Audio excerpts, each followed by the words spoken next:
Thank you very much for the warm introduction and the clap. I usually don't like getting the afternoon slots, especially right after lunch, but it looks like we've got a full house. I particularly have to thank the event sponsors for putting me before Ian and not after him, because I certainly couldn't follow up with comedy like he does. But anyway, thank you very much for the time, ladies and gentlemen. My name's Justin Pemberton. I'm the Senior Director at IRONSCALES for sales for UKI and Europe. And yeah, as mentioned, I'm here to talk a little bit around, it's really interesting to hear kind of what's been recapped from the morning. I've sat in a couple of those sessions, and I am here to talk a little bit around, are we at the point where, we can give up full control to AI and machine learning to run our cyber operations and our security? But more importantly, are we at a point where we need to sideline the human elements?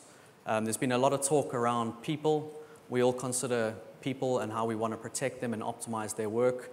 There's been a lot of talk around technology. We know technology drives incredible value for organizations. But I want to just narrow down on who we are as an organization, IRONSCALES, and just understand a little bit more around what we do before we go into a little bit on the talk there. So just at a high level, IRONSCALES, we are an API-based cloud email security solution.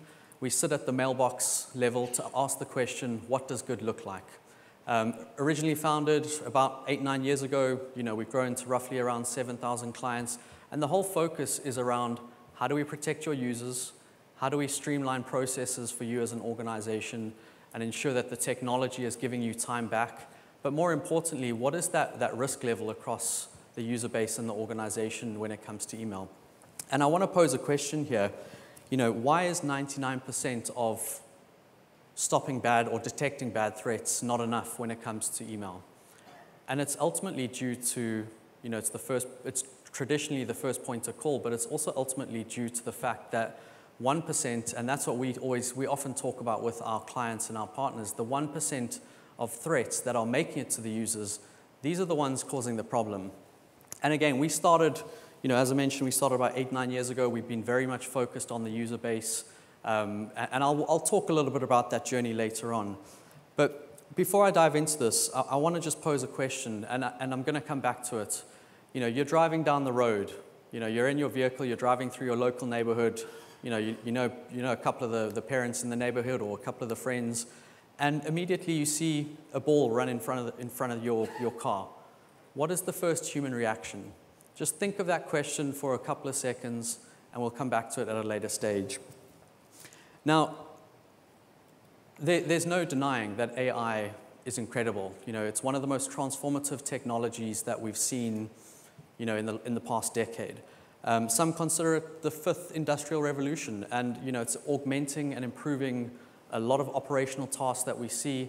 It's adding a lot of value to organizations. It also adds value to individuals. It's on a lot of our watches. It helps track health for those fitness gurus. We see it in robotic surgeries. We saw it recently with ChatGPT, if any of you have had a chance to play with that. And more importantly, it's adding incredible value. I always think of a good example when it comes to this particular area around virtual assistants. My son, he's very inquisitive. He's young. He enjoys all sorts of animals, big, large creatures, snakes, whatever it may be. And he started asking a question about 8 months ago. Mom, Dad, who would win in a fight, a tiger or a lion? And we sat there and we said, great question, son. Let's ask Alexa. And Alexa came back and said, unfortunately, I don't have the answer. And she started giving off a whole bunch of facts around, what are the differences between a tiger and a lion. We asked the question about a month ago, and Alexa came back outright and said a tiger would win based on these certain factors. And those models have obviously been trained. Those questions have been asked by other people, I'm sure, around the world. And those models have been trained by the inputs of what we're asking.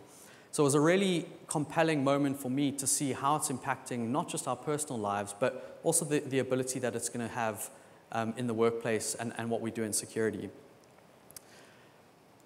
So, if AI is augmenting a lot of what we do, if it's helping solve a lot of the challenges, are we ready to sideline the human? Are we ready to let these models make all the decisions for us? And a recent survey, I think this was conducted back end of last year by Fivetran, ultimately announced that 86% of IT and data science professionals would struggle to give up control for AI to make all the decisions.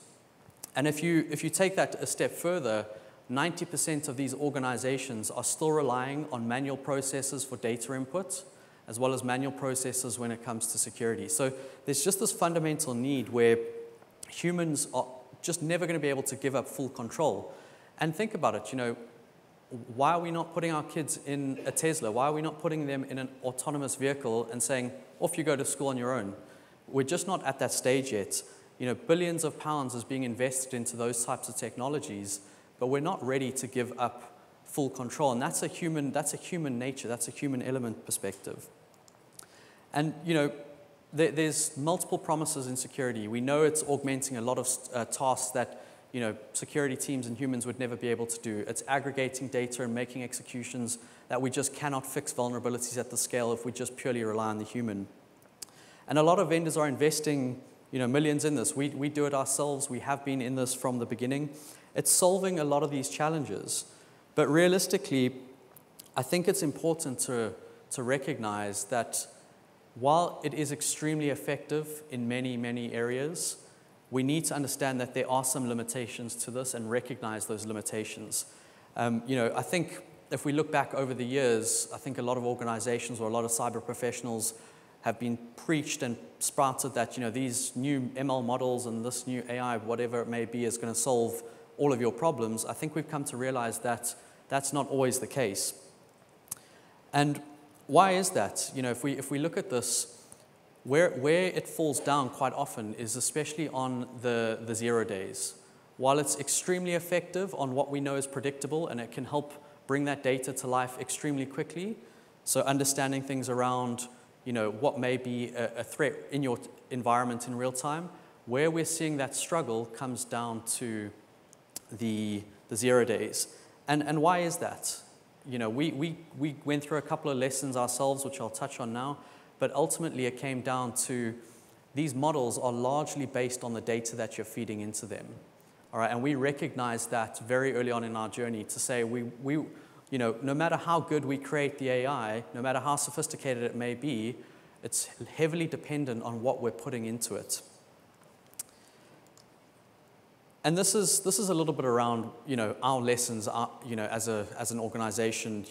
We've got to zoom out there on that. But we talk a little bit around where we come from. We started in 2015 as an API-based mailbox level communication platform. So sitting at the mailbox to ask questions around what does good look like, who do you regularly interact with, and we created these models to build up a baseline of user mailboxes in order to flag and identify real-time threats.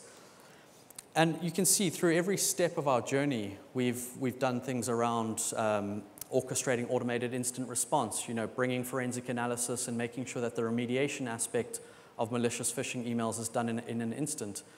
But there's 2 points on here which really started to stand out for us as an organization. The first was in 2017, when we realized that ultimately our clients were working on very similar phishing attacks, almost down to the exact same phishing campaign.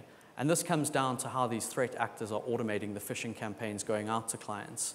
So we started to see similarities across what our clients were working on. And then the other element was in 2019.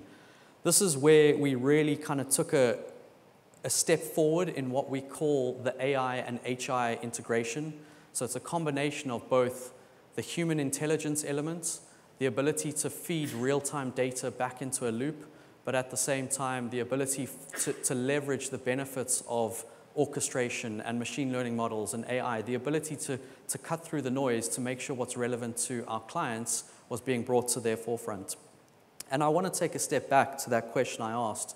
If you're driving down the road and you see a ball, you're in your local neighborhood and you see a ball pop out in front of your car, the initial response, I hope it wouldn't be accelerate, because most times it's probably going to be a kid running out in the road to get it. AI lacks the logical judgment in order to make that decision. So from our perspective, we realized that the speed and the power of computational models and the ability to run orchestration at rates that humans just simply cannot is going to only be affected and improved with the ability for us to feed intelligence on that. And ultimately, that's just simply a data that models cannot produce. Models cannot produce data out of thin air. From our perspective, we took a step back and we realized where this data was coming from was a combination of both the crowdsourced approach as well as the benefits of what AI, orchestration, ML may do for an organization. So when we combine these things together and we put them together, the results started to become exponential for our client base. We were able to detect more. We were able to prevent more. Our efficacy rates, shot through the roof because we were seeing more and more real-time data contribute to that. And this was all down to one single thing, which is something we all consider in security. It was our users. So we took a step back and said, are we ready to sideline the users and allow technology to run email security for our clients?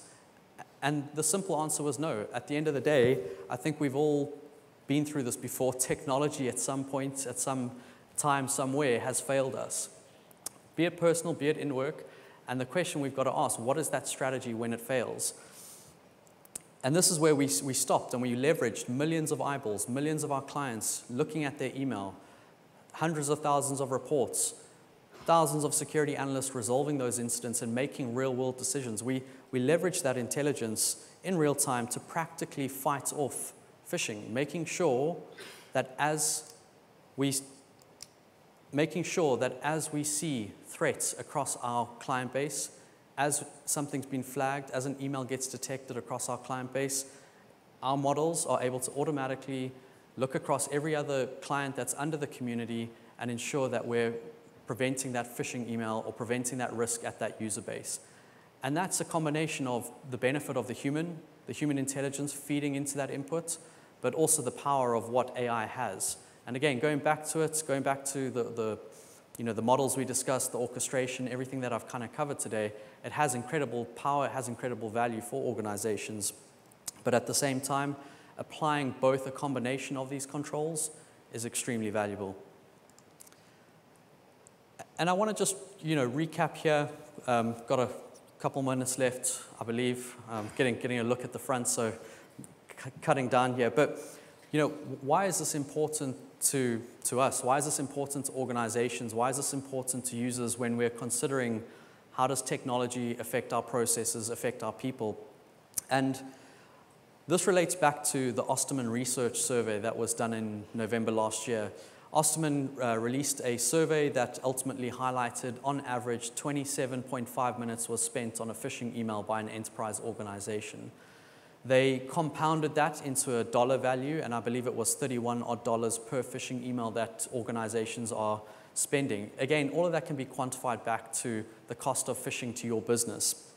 But when we look at the statistics of the power that we've had from a user element, when we look at how users were feeding back into our models in order to make sure that we are detecting the right phishing emails, and then the combination of how we automatically remediate that, the results were astounding. What we were seeing is our clients were going from, average of 25 minutes a week down to 20 minutes a week. And just last year, at the end of last year, was released, on average, our enterprise clients are spending 14 minutes a week running instant response for phishing emails because the technology was doing the heavy lifting. The models were doing the heavy lifting. But at the end of the day, the data that we were feeding into that models was making a difference. The human intelligence out there was making a big impact to our organization and to our client base. So to sum it up, and again, just at a very high level, the importance there is we were able to save organizations, hundreds of hours when it comes to detecting and preventing email-based risk. But more importantly, the efficacy of what we were detecting cut through the noise due to the human input.